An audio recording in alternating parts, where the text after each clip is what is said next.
The pharmacist shot and killed at his oceanfront store will be laid to rest tomorrow. We've seen the outpouring of support for David Kilgore here in our area, but now Anita Blanton shows us messages and donations for his family are coming in from around the country.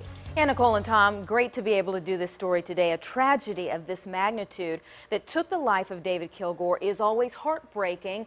Here he was just serving his community in his own way when he was killed. But what's heartwarming is to see now the amazing way people are showing how much this has been felt from miles away and how one Florida man's idea is catching on incredibly fast. As the news of David Kilgore's death travels far beyond Hampton Roads, the reach of his fellow pharmacists in the business of caring for people like you and me is too. So when one of their own, I think, this happens too, I think it hits right at the heart of them.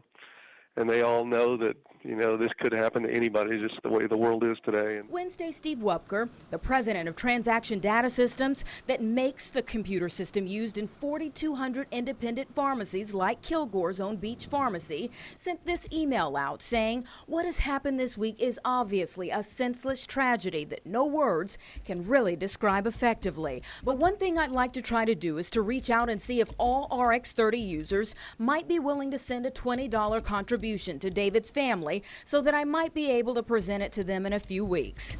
But since he set up a fund last night, people have gone above and beyond. Some of these people are contributing $100, $150, much more than I even anticipated. One man even leaving a message saying, "It is what we in the community fear every day. May the Lord watch over his family extra close during this terrible time." Oxycodone addiction is rampant these days.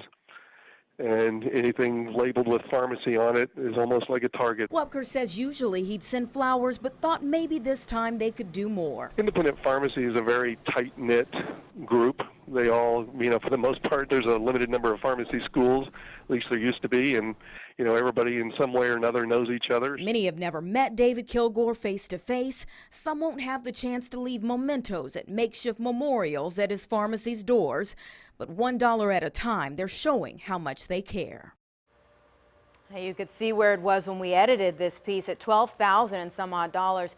And now it's well beyond that. Another woman who donated said that the world needs more Davids, and I'm sure there are a lot of people here in Hampton Roads that would agree. At last check, the fundraising on the site is now up to $14,795. We're not even at 24 hours yet.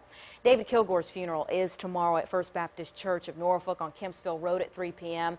I'm going to keep track of the fundraising and the effort to present his family a check. If you'd like to donate, I'm going to put a link in this story on wavy.com. Anita Blanton, 10 on your side.